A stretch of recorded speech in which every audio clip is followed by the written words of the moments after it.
Bonjour, bonsoir fidèles internautes. Balandia Fimbu na Fimbu News RTNC 13 dans le bateau les Carabango mais va ça la rassembler. C'est la vôtre Lisiana Kanguma. 3 fois la kinda le fait Tozara puis Tozara na 6e révolution na kata ministère des affranchis. Oye kamba makabongo na prophète Emmanuel Dodi mutumu kishile kaesu kaka prophète Emmanuel Dodi toujours na ba œuvre na ye.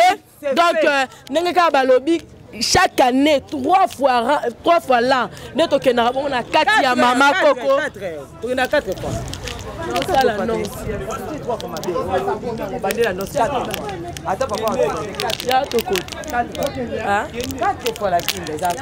quatre fois année nde tokena on a 4 ya mama koko kele ko pesa bado botala mosala nzambe o azala motema monena ala motema bolingo aliaka ye moko takanisaka babola to mona ba prophète belo baza ba égoïste mbe ye akabola kana babola 4 fois année akena kotala babola komemela bango biloko bana bitike ya babi nzambe atikaka ba oya yete tozo kende bon dezo mona ba entrée de Jésus salema na kati ya ba bus ba tout déjà bazo kende tozo mata déjà tokozana sérieusement ba derrière la caméra toza vraiment ebele ko kende kotala babola en tout cas prophète Emmanuel Dodi mutumu kishile ka Yesu nzambe apambola yo abakisela ya mingi ouvre mikolo ebele po bolam otomona ngo kaka kata ministère des affranchis okoki pe ko mbongo na yo ochango na poche obombi belo bité sona kabola na babola polingo aboye motema malamu ya boye en tout cas nzambe apambola yo toza déjà na 50 jours na biso ya moisson mama yo mtofali na ndako ozozela nini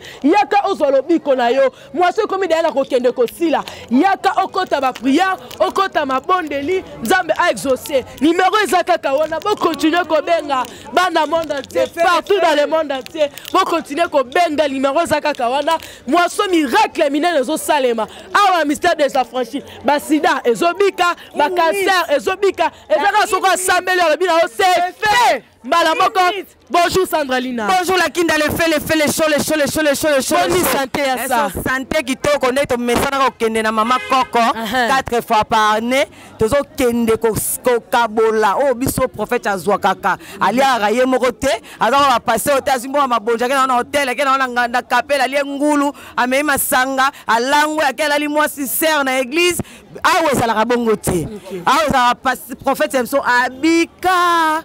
Mbongo nyonso azwaka akabola kangona ba orphelina babola Sandralina yo beta lisolo obimala ba pasteur ebele l'église so bimala bango ta pasteur ezapena ba pasteur ba na hôtel ba bola prophète Emmanuel Dodi bazate bango so na mboma na hôtel na ko kolia na onja kapela to lengulu na onja kapela donc badana banda ko sambela na mona na mti komona motema malamu yabo aza politicien azaka mosali na nzambe ba mabonzo mpe kota wana toke ozomona ba œuvre oya na ebisi azana miséricorde azaka ko ba pasteur msute ba porter va jamais s'acheter il y a méchanceté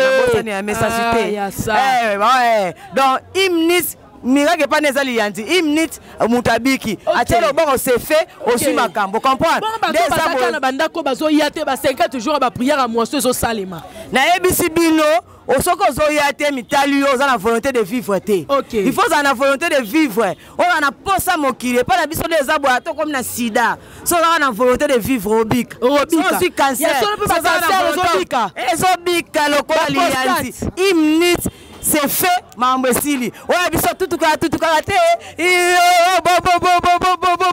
miracle ezate aso beta misuka na mabonza misuapi mina mabonza hôtel kapela kuna ba pasteur bosila bozate na minute toza na prophète Emmanuel Dodi o mopona motina miatanga lelo saka moko botika biso sa makere po to sa ba miracle solo to sa la makionate to pas ba $20 pour ba evala te on y va alors Sandralina baboté nous sommes déjà en route pour somona batu déjà ba débarquer et belé tozo kende kota la babola ko kabola na bango avec sérieusement derrière la caméra donc mettre vidéo courant dengeni to départ na biso si na arrivé na biso en tout cas restez branchés sur Fimbu na Fimbu.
Seigneur notre Père, Seigneur notre Dieu, nous te rendons grâce et te remercions pour ce jour du 25. 4 fois l'an, tu as révélé à ton serviteur le prophète en ces dates, le 24 et le 25, être les dates de l'agapé. Tu permets encore aujourd'hui que nous soyons là en tant que délégation pour représenter ton serviteur le prophète, pour partager l'agapé avec ses enfants. Nous recommandons tout ce qui va se passer en ces lieux sous la direction de ton esprit, que la paix et la miséricorde nous assistent de début jusqu'à la fin, au nom du Seigneur Jésus. Amen. Et nous profitons pour cet effet dresser en quelques lignes les mots du Père à son éminence, le prophète messager Emmanuel Dodi.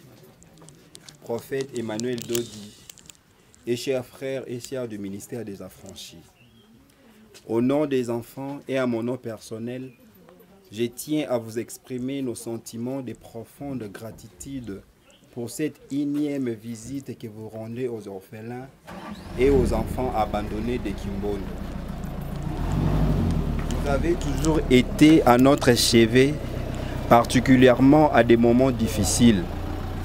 Que les Très-Hauts qui scrutent le cœur et les reins vous bénissent et vous rendent le centuple de ce que vous faites pour les enfants et qu'ils rendent votre ministère prospère à tous égards. Vous connaissez déjà notre situation. Point n'est besoin de vous rappeler ce que nous vivons de la générosité des hommes et des femmes de bonne volonté et de la providence divine. Comme vous le constatez, il y a toujours de nouveaux besoins auxquels nous devons répondre et nous avons toujours besoin de votre assistance. Nous vous prions de bien vouloir transmettre nos salutations et remerciements à tous les membres de votre ministère et à votre famille biologique. À tous ceux qui, de près ou de loin, directement ou indirectement, ont contribué à la réussite de cette mission humanitaire, nous leur exprimons toute notre reconnaissance et nos sentiments de profonde gratitude. Merci infiniment, car tous les mots que nous pouvons prononcer n'exprimeront jamais assez les sentiments de satisfaction qui habitent nos cœurs en ces moments. Que Dieu vous bénisse, Père Hugo Rios Diaz. Ah, mais c'est à partir de l'année 81. Ok. 81. Jusqu'à aujourd'hui, je travaillais à Makala, je prenais les enfants de Makala pour venir que Fouti. Postérieur, vous connaissez l'émigration de Kabila Padre, l'enfrontement aussi avec Mobutu, que toujours venait par ici, nous prenait nos choses, chaque personne. Mais Dieu toujours se manifeste. Et je dis, les prophètes, toujours, nous parlons plus en silence, parce que les prophètes ne font pas de bruit. Hein? Les biens, les biens ne font pas bruit, que ta main droite ne fait pas la gauche. Mais nous vivons unis à les prophètes. Et tous les enfants parlent. Et l'enfant qui le manque les bras, toujours rappelle dans chaque moment. Ils se préparent au fond spirituellement. Et je vous dis profondément merci parce qu'il y a un soulèvement dans mon cœur. Je sais que nous passons, vous connaissez la réalité du Congo, des moments très très difficiles. Jusqu'à maintenant, l'État ne nous aide rien que devait nous donner. Maintenant, l'hôpital général, regardez. L'hôpital, le gouvernement jamais a fait un bonbon ici. Toutes ces années, c'est pour le bien du Congo. Et si le Seigneur m'appelle comme Maman Coco, avec le docteur Laura Perna, il est enterré ici dans notre cimetière, comme tant de femmes de bonne volonté qui sont venues dehors, pour faire de ce lieu un lieu de rencontre, surtout pour les gens qui sont plus pauvres. Papa Hugo, c'est avec lui que vous avez créé l'orphelinat ou comment? Je suis arrivé d'abord. Elle m'a enseigné et il avait pris la retraite et m'a demandé s'il pouvait venir ici. Donc, et je lui ai dit, bon, venez. Et de cette forme, il est venu déjà après la retraite, parce qu'il était fiancé. Et dans l'année 1944, dans la Deuxième Guerre mondiale, on a tué son fiancé. Après, elle s'est dédiée à étudier la médecine, surtout en Italie. Okay. Nous sommes la délégation du message de la vérité. J'ai à côté de moi le président du social, département du social. Je suis son adjoint, en même temps serviteur.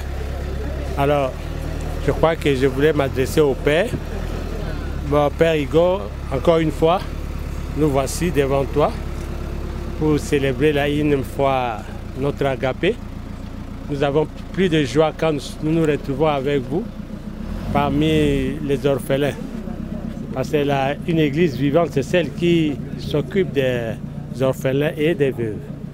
Voilà pourquoi, selon le message que le prophète Emmanuel Dodi a reçu, 5 fois l'an, nous devons faire les agapés.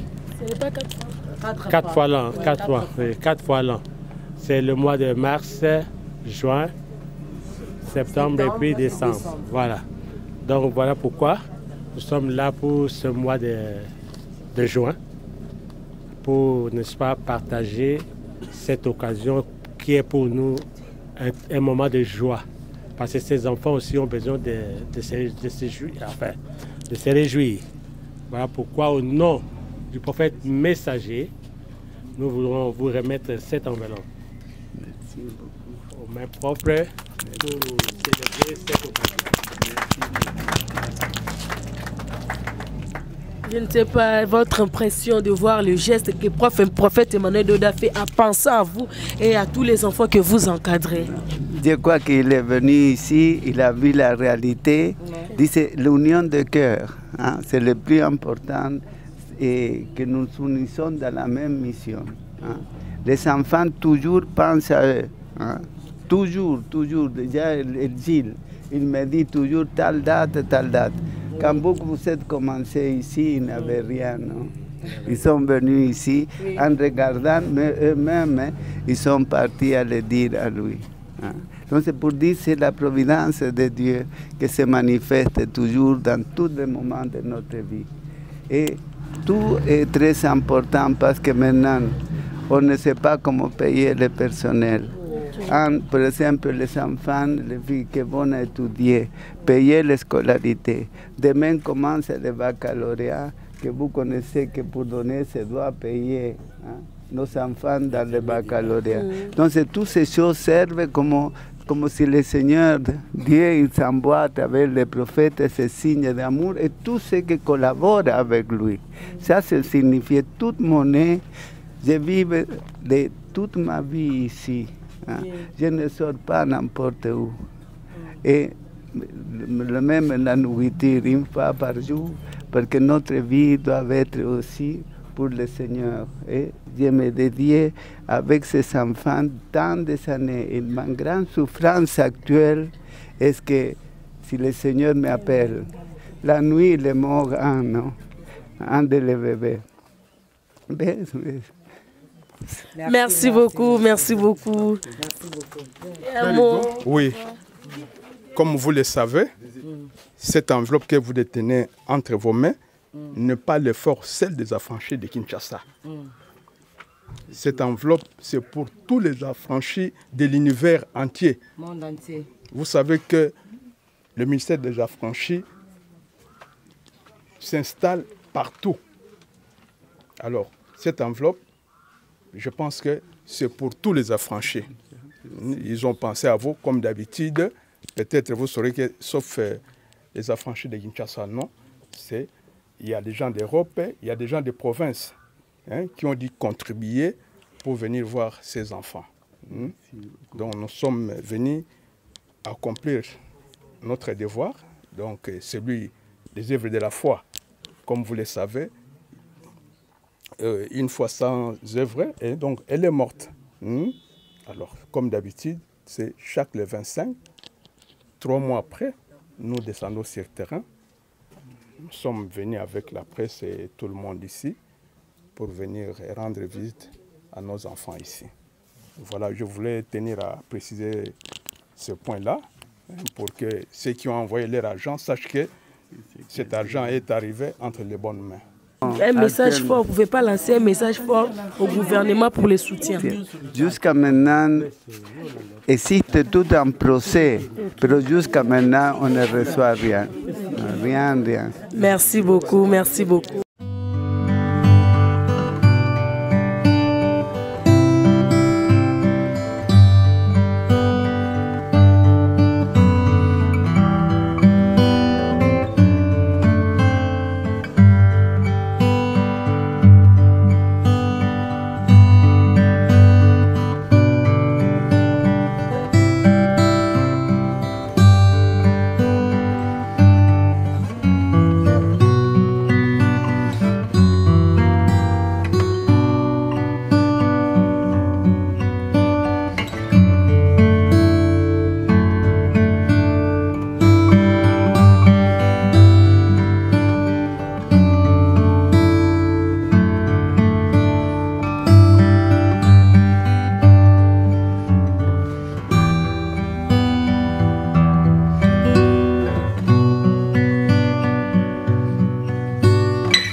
koyebisa biso liloba moko oyo euti na epai ya père na ndenge prophète messager Emmanuel Dodi, Église universelle pentecôtiste et charismatique, eye lisusu yango nde aza na momo kwa koloba na sima nango tokokende étape mosusu. À vous Yaya.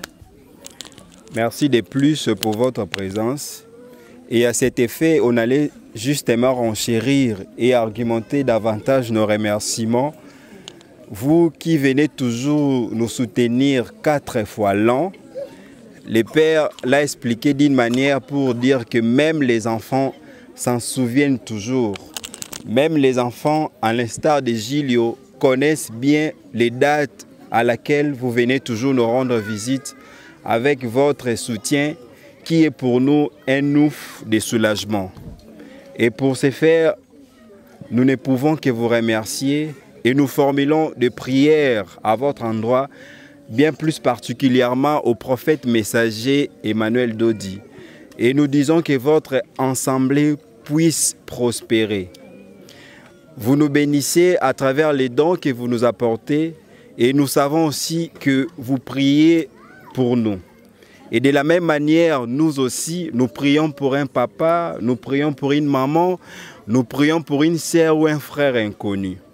Avec tout ce que vous avez comme problème, que Dieu là qui vous a donné la force de venir nous aider, qu'il rentre aussi dans vos différents problèmes afin de remédier et de donner solution. Nous ne cesserons jamais de vous porter à cœur et nous ne cesserons jamais de nous remercier. Nous ne cesserons jamais assez de prier pour vous dans nos moments de prière comme dans nos moments de grande joie. En votre retour, nous n'avons qu'un seul mot. Bozonga na bobo tonzambe abatela bino. Et nous espérons vous voir très prochainement. Et nous espérons qu'à la clôture, puisque nous savons que vous êtes en prière jeune, rassurément, nous allons venir aussi pour prier ensemble pour la clôture de ces moments de prière. Merci à vous aussi. Qui encore? Merci beaucoup. Siko Tozobenga, avec tout le respect, le pasteur Josué Kakima, a quoi pour un mot de circonstances.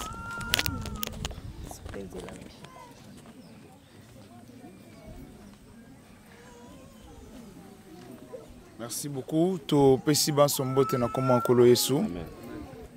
To yeli susu ndenge to salaka yango 4 fois par année. Koya ko manifester miséricorde. Bible lobi, Dieu a tant aimé l'humanité, il a donné son fils. Et sika bolingo ezali sika ba pesaka. Voilà pourquoi Monsako le Mané Dodi azana bolingo ya mbebote, azana bolingo ya motema oye pusaka ko pesa. Et ndenge tozali, ndenge totamboli, to visiter ba orphelin, bo palper du doigt réalité. Ya oyo bano bazali ko vivre. En tout cas, il faut être sans cœur pour la toucher. Que la plupart d'entre nous, tous les parents, que ceux qui sont ça pousse encore. Voilà pourquoi tous profiter pour nous exhorter. Bande qu'on a biso nyoso, nzamba pambola bino parce que li bonzao et pesami ezali ya ba franchika ya Kinshasa te, mais ba franchi ya Mokili Mobimba. Ya tous les 5 continents, to continuer le sous-sous-kosala yango parce que le prochain rendez-vous est dans le 9e mois, dans le mois de septembre. Bah, peut-être Bazitaki, bah, peut-être Bazalaki, coincé dans le programme, Bossala yango le sous-sous-koleka. Parce que la Bible lobby, une religion pure est celle qui prend soin des orphelins et des veuves. Le sambo, ils en esika nango, makabope ya mawa, ils en esika nango. Nde to memaki mwa mot de circonstance pour na kolobana bino ke Monsako le Mané Dodi azana bino. Voilà pourquoi au-delà ya kosambela pona bino atindeli bino mwa muke oyo bomela pe bolia. Voilà pourquoi avant to clôturer mo oyo to koseka na banso to telema pona kosala losambo oyo. To zui attitude ya prière. Biso ba franchi pena bande ko nyonso tozo répéter prière oyo pona ko encourager bande ko pe basala yango. Tozo ko répéter mot à mot prière oyo simanangai. Merci Seigneur Merci Seigneur. De ton amour. De ton amour. Et de ta bonté. Et de ta bonté. J'invite. Jésus le chemin. Jésus le chemin. Viens. Viens. Jésus le Christ. Jésus le Christ. Je crois. Je crois. En Jésus mon Seigneur. En Jésus mon Seigneur. Je confesse. Je confesse. Le Seigneur Jésus mon Sauveur. Le Seigneur Jésus mon Sauveur. Je demande pardon. Je demande pardon. Pour mes péchés. Pour mes péchés. Pour ceux de mes parents. Pour ceux de mes parents. De mes grands-parents. De mes grands-parents. Et de mes arrière-grands-parents. Et de mes arrière-grands-parents. Je renie la parole. Je renie la parole. Prononcée par ignorance. Prononcée par ignorance. Je recommande mon corps au Seigneur Jésus. Je recommande mon corps au Seigneur Jésus. Je recommande mon sang au Seigneur Dieu. Je recommande mon sang au Seigneur Dieu. Je recommande mon âme au Seigneur mon Dieu. Je recommande mon âme au Seigneur mon Dieu. Je recommande mon cœur au Seigneur notre Dieu. Je recommande mon cœur au Seigneur notre Dieu. Je recommande mon esprit. Je recommande mon esprit au Seigneur Dieu éternel. Au Seigneur Dieu éternel. Je confie. Je confie mon souffle de vie, mon souffle de vie, mes veines, mes artères, mes nerfs, mes os, ma peau, mon cerveau, et ma moelle, au Seigneur mon Dieu, protecteur. J'invite Christ, ma vie, et ma résurrection. Viens Christ, le Fils du Dieu vivant. Je crois en Christ, mon Seigneur Dieu. Je confesse, le Seigneur Dieu Christ, mon justicier. Je recommande, mon système nerveux, mon appareil respiratoire, mon système circulatoire, ma bile, mon appareil digestif, mon foie, mes reins et mes glandes. Au Seigneur mon Dieu, protecteur. Notre Père qui es aux cieux, que ton nom soit sanctifié, que ton règne vienne, que ta volonté soit faite au ciel et sur la terre. Donne-nous aujourd'hui notre pain quotidien. Pardonne-nous nos offenses, comme nous pardonnons aussi à ceux qui nous ont offensés. Ne nous laisse pas tomber en tentation, mais délivre-nous du malin. Car c'est à toi qu'appartiennent dans tous les siècles le règne, la puissance et la gloire. Amen. Amen. Merci beaucoup. Ndeko Isidore, tokomi na tango ba interview. Toza kaka juste na quelques minutes. Pour la sikoyo, nde bozomona nazanga mokote nazana ba Isidore, nazana Alidor, nazana bande Akakinda, nazana Sarah, nazana Sandraline na ba beauté. Tozo panza na sikoyo tozo ba interview, ba expression ya mutu moko na moko, ayoka bolamu oyo prophète messager Emmanuel Dodi azoko continuer ko sala. To rappeler que année oyo eza deuxième fois, to tikali sous na deuxième fois. À tout à l'heure. À suivre. Voilà, nous sommes là, comprenez, le dimanche de Tobagna Bino Ndenge, prophète et messager Emmanuel Dodi Longona ba franchi. Topé Sabino rendez-vous 4 fois. Na Mboula, Kouyara bon côté là bas orphelin, à Wanakati Mankoko. Comprenez, nous sommes le dimanche après Kilt, comme les Arabons au prophète Emmanuel de respecter Alobaki, après église et Sengelibo qui ne répondre na VO na Salana Nzambe, et l'on a orphelin, il y a Kanisara Bango, il y a partager na Bango, au bas franchi à partout à travers le monde, ba Kanisara pour na bandeko nyoso. Maman Sandraline, ngana na awa trop banana na comment franchi, yarawa. Et ça lui on est après Kilt, tout y est sous côté là. Bana bitike, bana ya mawa, oba kuma bana ya prophète Emmanuel Dodi. Ben impressionnant par rapport à respect d'abord, il y a ba VP ya datinai. Biso déjà tozala déjà comment quoi ndako na biso. Toaka 4 fois na ne moko, 4 fois comment ndako na biso bana out ba yeba biso. Toyebi pe bana nyonso. Donc prophète Emmanuel Dodi a apporté vase ya miséricorde. Le quoi papa Igo. Donc eza déjà makambo azanango alala alamuka akende gauche droite ayebi ke 4 fois na année aya ko servir babola na kati ya mama Koko.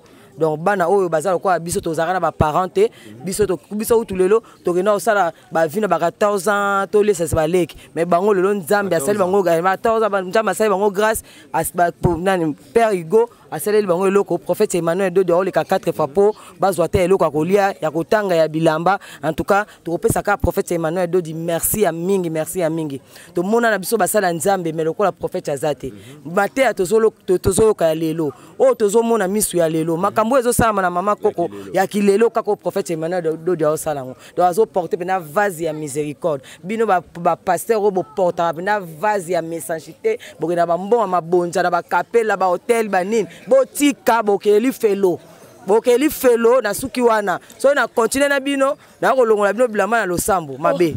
Sarah Boyenge, bonjour. Bonjour la Kinda. Boni. Bien, ça va bien. Na boni ope awa na kati ya mama koko après église. Comme d'habitude. Prophète Emmanuel Dodi penza ndenga sala vena ye na nzambe tata. Chaque année toyaka awa 4 fois. Na bi keza pe mbali boso te impressionnant ezana ndenge ni. 10e fois is awa ba bota lobi ezana ndako na biso. Na anglais babi is our house. Our house. Yeah, is our house. Donc yolo bakute bele zate ndako na biso. Bino ba pasteur. Toza besoin lo bana bino te biso toza ko intéressé na oya biso. Aza mutu ya kimia. Amemi miséricorde. Yozo te ya miséricorde, oyebi même pas explication nango. Yaka koyoka sonité ba faire comprendre yo miséricorde des anines. Omoni biso bato to apemeni ya prophète ndeti Sandra lino ki nazo expliquer boy ne to longo semno bilamba biso soutine to zo to comprendre déjà miséricorde yango moni to ye ko sepela na bana na biso na temps toza non parce que tu as prière à 50 jours to liaka chaque 17h30. Donc ne toza boye to na banguya moko na ndenge butu yo sakana te. Donc tozo moissonner to bite to ko moissonner biso moko moissonner toza na miséricorde na bana oyo bazo ko fina miséricorde te ku fina mawate okeli felo fo ku fana mawa po jour asuka tango kelelo ko beta pom bato bazo te akina mawa il faut la salela yo kana lo na lo beza très important ko fa permettre na prophète Emmanuel Dodi na ko mayele ko le bato bele ko ka sa mayele tazo bazala te. On comprend petit kanga lo ba na inspiration na lobi au moni sikoyo bato ba okufa na messagité yango wana ba kufa na kanda ba za na miséricorde te ba kufa na mawate ba mona lola te. Donc biso toza boye to kufa na miséricorde to kufa na mawa mokolo ya suka kelele ko beta misike ke beta non oye misike ne beta sesina bonzambe ye ligoma na wala ta usko ba nzembo ko beta zane nzembo na sexina bonzambe oui na oye ma nzembo beta bon ba ko kufa na mawa ba ko yoka kelelo e ke beta sesina bonzambe ye liboma na bonzambe ye mbozana ozana. Après so yo kango la muki to kenzela mona prophète Emmanuel Dodi lola. OK. Prophète Emmanuel Dodi to la muka biso to yoka miziki to kene lola. Ba kufa na miséricorde ba kufa na mawa. So kufa na mawa to kene lola te. Merci beaucoup Sandra Lina, Sarah Boyenge. Comment on a misala prophète Emmanuel Dodi to tambola na ba église belé. Comment on a misala ya prophète Emmanuel? Est-ce que vous comparer na prophète Lina Katia? Na comparer na mutute so na comparer ça na banda liboma siko. So na comparer ka bana bandi na liboma. To ko comparer na mutute parce que aza incomparable. To yebi ki bato basambelaka na bakivuku tunde tozala ki ba loba kolo Dieu aza incomparable mais na ndenge ya ba pasteur aza incomparable. To comparer na prophète moko te po to sambela to kenda ba place belé to kaka nzamba ko salela yo to yembaka mawana yo nkolo to yebi tina na ngote mais tant to yena ba franchi to comprendre mawa to yepe na mawango to boy ko feta biso moko to zalaki na mama analisa leli yene mutayebi idéologie pe ya ba pasteur na ndenge ya sakana te. Voilà, on est avec lui maman analimba expliquer ba ba to balobela mawa mais ba yebi mawango place e utate mukolo mawa ye le prophète Emmanuel Dodi. Bon, bonjour maman. Bonjour beaucoup. Pour na ba orphelin parce que ils avaient oyo papa na biso Emmanuel Dodi aloba 4 fois na mokumbula oya ko kanisa bano abitike o bazana besoin ya lisongi na biso ngada jima opera na ngano bananga bi muto azana nzala basambelela raete ba pesa raelo ya rolia. Alors comment on a prophète Emmanuel Dodi oyo a sala vena e pa ya nzambe pa aloba que chaque 4 fois na année oya ko tala bana ba orphelin yo esali ondenge nini mokolo za mokolo yenga to pe ko ba te to tsango kaka lobby mais comme la date za respect ya ba na biso que respect à air ba bonne manière à respecter ba bonne manière et l'autre est bon côté là bana ça lui on dit comment on a sous bano mokolo le elenga vraiment Isaiah et Sengopon na biso et puis pour na papa malamu nzamba pesi biso oyo aza na côté ya bafranchi te bon mpona ye eza mawa plein parce que eza na pasteur moko te na kati ya Kinshasa tomona oyo azoporte baorphelin na motema et puis pasteur wana ndenge azali ayokelaka bato nyonso tu mawa ye babenge miséricorde ye moko so omoni aza miséricorde donc ezata biso bavive ayokelaka biso alatisaka biso alesaka biso menga moko en personne ya libanda te ya kati église donc nga mone nazali anano naza nano vevi ya liboso oyo nasi nalata nalia ezati na kati hôpital ayaka ti epai ya bano ya mike abiye akoki kolia te seke bano bazokufa nzambe nde ozomona na lolenge nzambe abengelaki ye apesaki epe par mpona kokanisa mpona babola tozomona bapaster bazowelaka baintérêt na bango personnel bajip basi kokende komela masanga okomone na badubai ake na mwa petit chéri moko kuna akomi se petit chéri mais dodi okomonaka jamais na bakwe na bango dodi azali permanent mpona kokanisa mpona milimu nano ebika et azali wana pona kosunga boyo baza kozala na pasi nde omoni biso tokiti préveni ke tala bano tango toyaka tokutaka bango boye te bana yango bakoli et puis bakomi na bonne santé ozomona ke azopartage na babola azopartage na bato nyonso tu ezala na nzoto ezala na molimo ezala bo bazobela donc aza limité te azali partout donc mpona ngai dodi nakolo baza Saint-Esprit aza nani Saint-Esprit mpona ngai na obongo nalobi yango nakoli susu confirma to penza.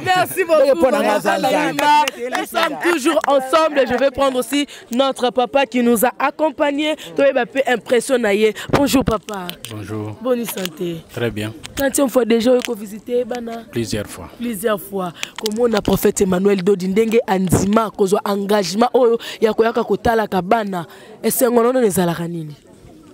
Bon, esengo ya liboso ezali que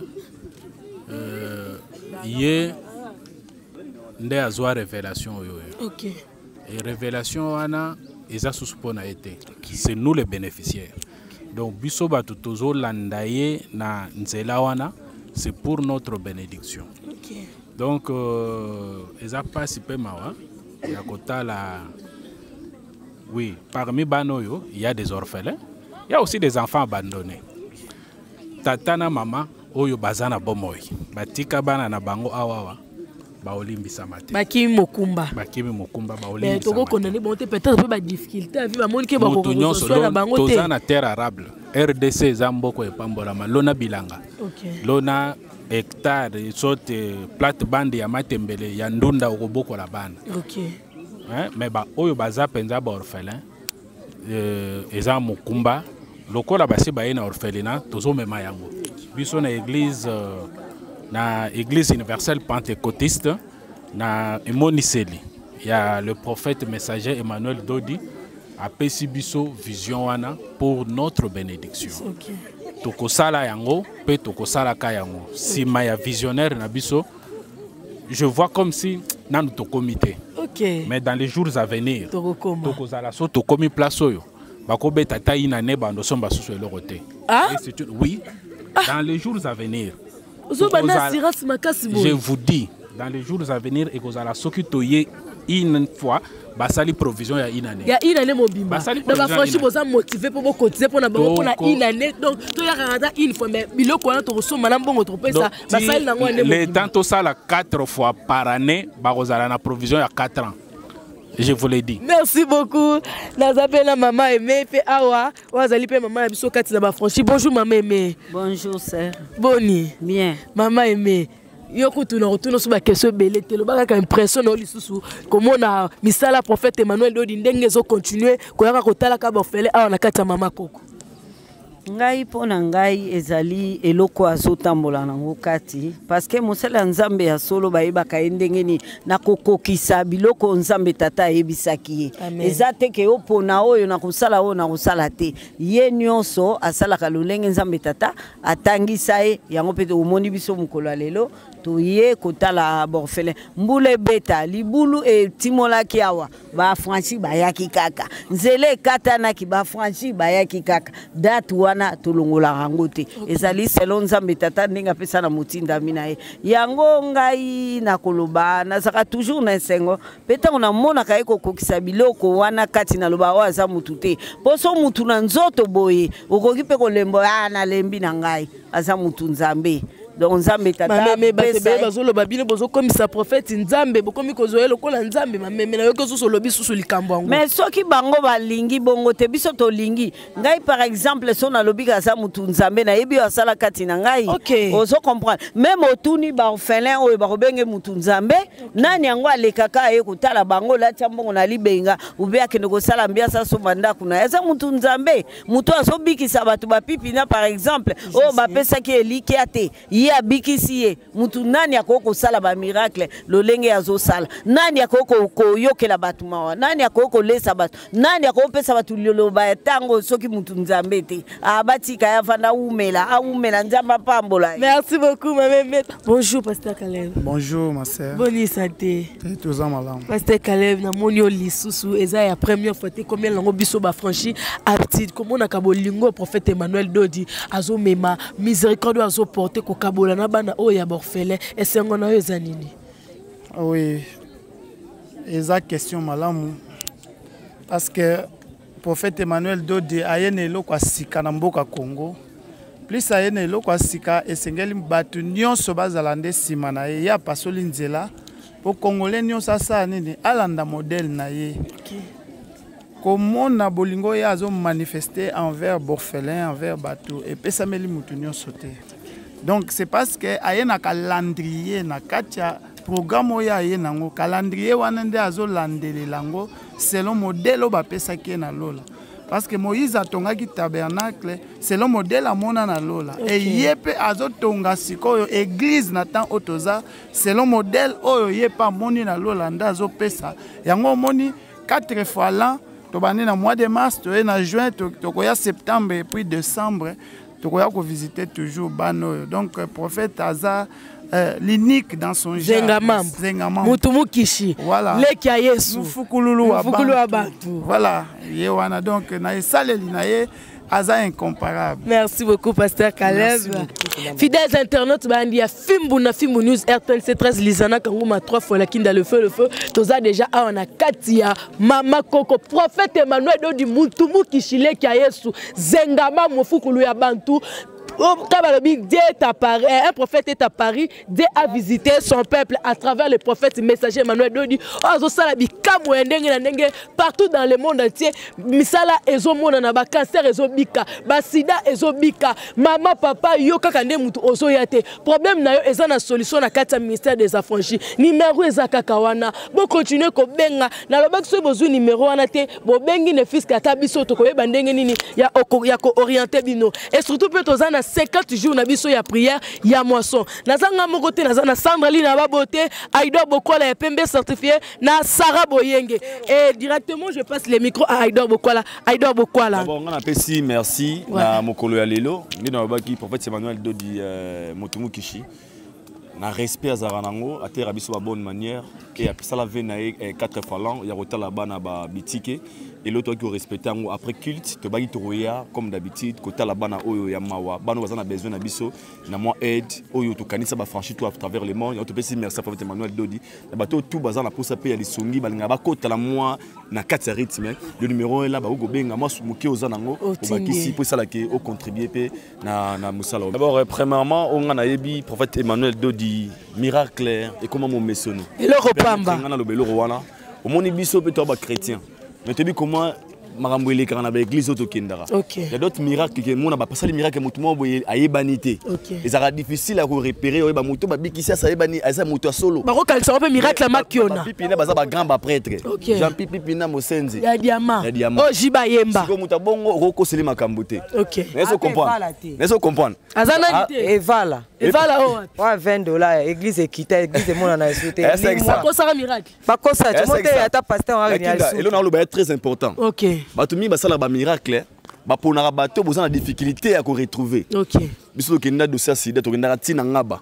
L'adresse na plié na kombo ya mutu eza et puis mutu ya ko témoigner. OK. Ba mère ba utara mikili ay ko témoigner pour na cancer ou pour na maladie. Aza na famille na Congo. Et puis na poto ayeba nesika sala ka uti poto. Jean-Pipi Pinaza grand prêtre, bolim saraba tang la benga grand prêtre mais ça na bongo. Oui, aza prêtre, aza kwa badidi ki noa. Po Jiba benga prêtre, Wera benga prêtre, tous les stars ba benga prêtre. Et Abela solo. Et puis tout le monde a imaginer Aidor nga nazwa ki vidéo wana. Obi yoka na bisa omonika vidéo wana, omonika biso kakati. Ndeto sala ba émission ba politique ya ba nini, nazwi vidéo ya Pipina na tie. Mais comment na réaction na ba ministre? Ah na yebi Pipina za ikobela Pipina la Pipina biki abiki na nenga solo que les images le bana place na biso moni awa miracle ya mo mesano so pas na bino beaucoup na miracle te bo pe na raison parce que prophète c'est mon héros le balala na sibiga moi de 20 na capella ya moni miracle ezwa bien amui na miracle alobi miracle la Jean Pipina impressionne na alobi tu miracle vient na Jean Pipina eza kwa miracle nga na mbaso abika 2 jours kaka. Donc Jean Pipina aza mutu munene mutu munene talaka ngai sandali na bote na bika na 2 jours apamba ya mbaso Jean Pipina bomona ndenge bandaki azolela azopesa déjà mokili adie azopesa déjà mokili adie akata tebele balobi alobi alongoli masque na komba prophète aza nzambe te koma ko longola masque na komba prophète mais prophète kasima mais pour nzambe aza akata ntoto prophète est-ce que yo mona nzambe nzamba kotaka na moto mona nzambe nzamba kotaka na moto azosana kata moto wana comme le quoi nzambe na yo moto wana directement comme nzambe prophète Emmanuel comme le quoi nzambe na biso mutu to chef no professeur na parler bo mona nzambe mutu ta yeba no ka pro mutu ta no professeur na parler na famille o mona nzambe wana no na bino mombo azana mboko le kabino so mona nzambe e bo mutu abiki siyo bo mutu abiki siyo mutu olinga bokufa ko pesa die mutu abiki siyo mona na nzambe na nzambe azana kata nzoto wa prophète Emmanuel Dodi en plus nzambe le ka ba église nyonso na avant da ba franchi to tela nzambe kita munene te ka sale ka te aleka ko vanda kiti na ya yebi kezala vanda wana sisi tant prophète Emmanuel eloko prophète Emmanuel kita prophète Emmanuel Dodi mo eloko mo prophète Emmanuel Dodi sala kwa kiti boy ba cha on peut vite boy kasi da kita nzambe ko te ba vanda ka si ba te ba ko nzambe mtaka vanda at the hand of our emission donc pimira ka Pipina esuki tembe botika tembe na minute o boza zéro ba pasteur boza solo ba miracle te bon ma futa ba $20 pour ko sela bino miracle oya biso miracle za na adresse a mutu na esika vandaka na esika lalaka Jean Pipina za mutu munene on peut ko sela makambo ba ko sela n'importe mama ba ko sela ndeni Jean Pipina za mutu munene abela ki to monaki ne vient na biso didi na ndo tala abiki alobela ngoli masque na komba prophète Emmanuel Dodi ba didi na sambela ke kuna mabonde ekoma na ngote te didi na avista ke na mbongo didi na tala sambela pe kuna mabonde ekoma te vraiment aza ba problème il faut yemona nzamba yoka faya kaka yepe prophète Emmanuel Dodi azo pe soso ya fie didi nani azo dema munene kwa mutu asara boyenge et ça la bien on comprend donc prophète Emmanuel Dodi mufukulu abatu senga mambu motinda mialelo mopona mialelo ya tanga lelo boyo ate okomesa na biso déjà ba mesani boko mesana biso tina suka na minute eza ta ya prophète Emmanuel Dodi motinda mopona ni nzambe atindi boya ko bokola ayako bokola na ba ofeli tala bala babola tala sala ngo 4 fois par année a porté vase ya miséricorde donc prophète Emmanuel Dodi akara 4 fois na année yawa pona ye miracle ezali yanzi bon ba so ma miracle te so to nous laissons ba témoignage sur prophète Emmanuel Dodi abikisi eleki na mte eleki kase bele ya makasi ezaka po sandali na bote ezaka po sandali na biso ya kiti 15 abota kate sara abengi biso lobi aboti mona penya olela boyinye ezaka ezali ngisa bino ka po Jean Pipina yebani sandali na bote Merci, thank you, Prophet Emmanuel Dodi. I thank you so much. You are our God. Thank you. Kana kata molili ya mokili oyo nasalaki nyonso nalekisa tango na ngai ya pamba nafinga kotola bato nabima mibale ya bato nabuka mambala ya bato liboma na bonzambe ye sersi na bonzambe ye nzambe mon prophète esi asaliye nzambe Emmanuel Dodi esi asaliye boko mesana obobo ate motina melo mopona melo atanga le prophète Emmanuel Dodi yidwa